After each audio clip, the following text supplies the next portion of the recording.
So I get up at ridiculous hours of the morning normally. It's normally like something like 3:30 or 3:45. Instead of tossing and turning, I'll just get up and start milling around the house, making a coffee. My dog will be like angry at me because he's like, why are we up? And he'll just go sleep on the couch.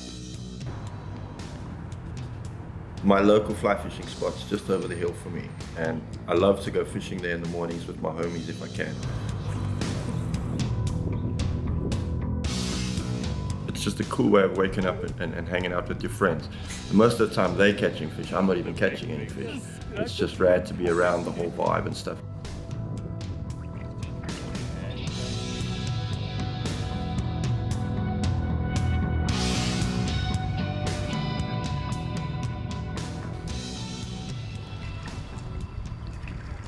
So I live in Noordhoek in the Western Cape. It's really rad. I love it. It's out in the sticks.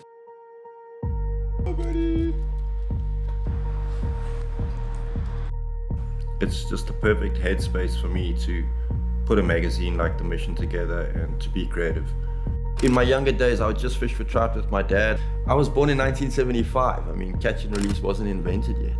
The two things that just stoked me out the most was just going fly fishing or just skating with my buddies. It's like, for the rest of my life, skateboarding became like everything to me. Everything else just didn't exist. It was just about skateboarding.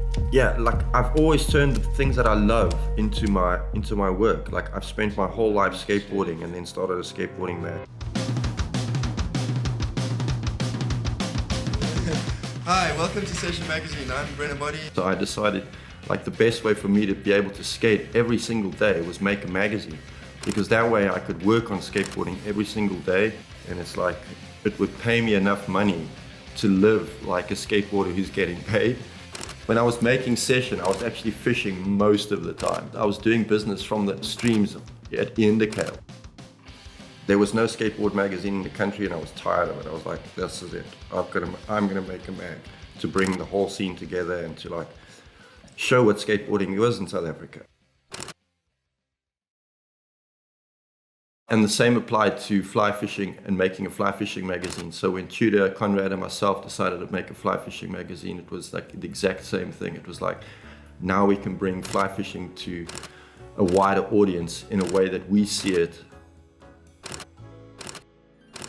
I like this cover. It was really rad, this recent one we did.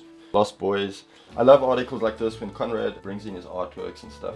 This was a special article. We didn't want to make a mag that was a how to fly fish. It was a mag of why you'd want to go fly fishing.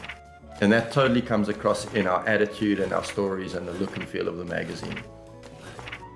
It's just what it is. I'm not really good in office space. I'm quite a hyperactive person, and if there's people around me, I just end up talking and having a joke, and I just want to like find out what's happening in their lives, and it's just or talk about fishing. I'm too social, so it's better for me to be locked off in my own space. It's just like a nice brooch. See, like these are great, like this sort of style.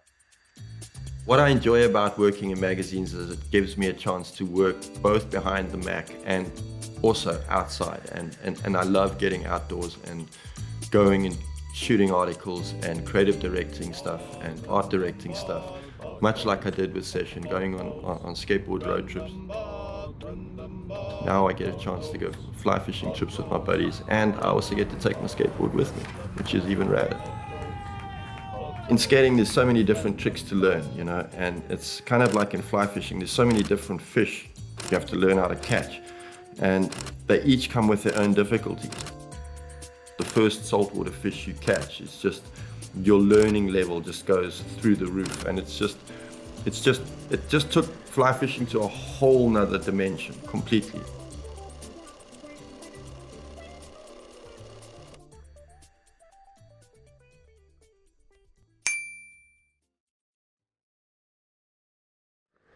It's not easy to just pick up a fly rod and present a dry fly, as much as it's not as easy just to drop in on a ramp and do a backside air or a frontside air. Because when you get it right, it's just amazing, and it's just like the reward is so much higher than like you could possibly imagine. I got a bowl at my house, which me and the guys have been skating a lot. It's like if I'm not fly fishing and we're not working, we spend our time skating at the bowl. It's amazing.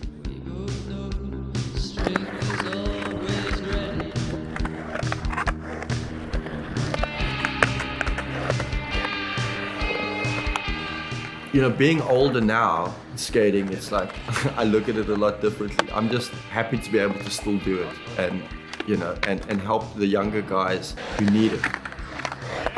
Now it's kind of reversed and I'm trying to learn back from them and they're teaching me all my old tricks again that I used to be able to do.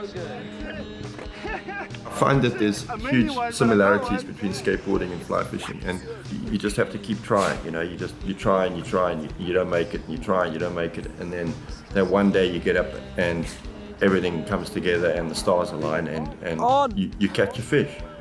And the stoke is real. Like you get so fucking stoked. It's just like, you know, you catch a fish. It's like, oh, I made the trick. It's like, damn, dude, I rolled away. It's like I let him go. I watched him swim away. It's just like, it's just such a rad way to start your day and get the stoke up. Small little oak, but rad.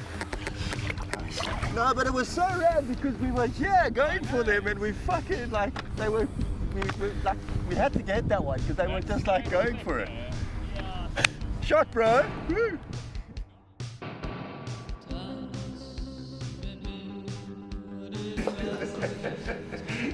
Yeah, that thing was so big. I just enjoy it for the fun of it. If I'm not having fun, there's no point in doing it. You know?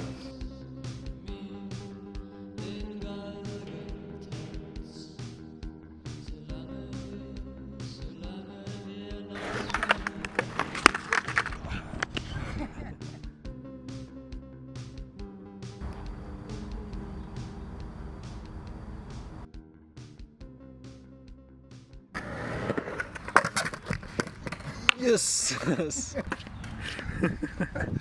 it's not, bro.